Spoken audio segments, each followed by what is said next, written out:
great to be back in McCook, and thank you for the nice introduction. We're glad to have you here today. I will be very respectful of your time.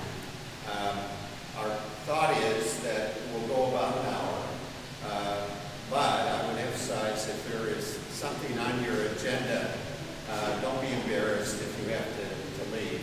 We do these very informally. The most important thing to say is make sure you eat all the cookies, because if you don't, I do, and that's not a good thing, if you know what I'm saying. I brought some charts along. We do a lot of town hall type meetings across the state. In fact, this is our fourth one today. And I usually start with a presentation, and I'm going to work down through these charts pretty quickly, but it kind of gives us an idea of some issues that we're dealing with.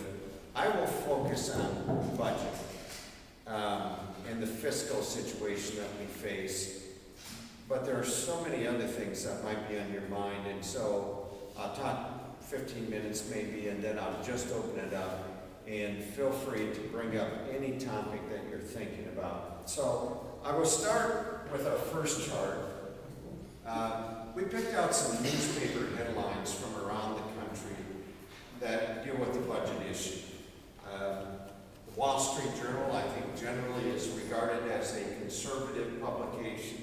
They say deficit again set to top $1 trillion. That's from February of 2012.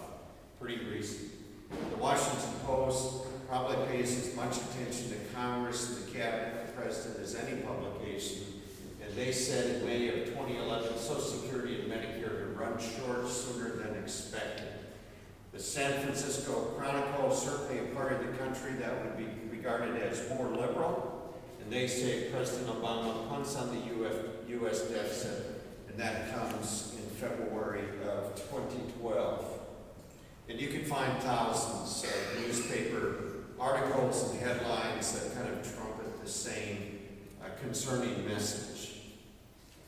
Our budget, and I use budget rather loosely because the Senate hasn't passed a budget for 3 years. So what I would say is that this is spending. This is what will be spent in the 2011-2012 fiscal year, about $3.6 trillion. This is where the money goes, that much money.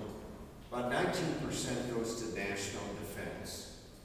About 20% goes to Social Security beneficiaries, 21% to various health care programs, primarily Medicare, Medicaid, and the Children's Health Program. About 16% goes to safety net programs. Unemployment insurance and food stamps would constitute the vast majority of that. We will pay the interest on the debt. That's about 6%. I'll talk a little bit more about that in a second. Everything else in the federal government, all other federal operations, would constitute about $646 billion, or about 18%. Remember that number. The challenge that is created here is this.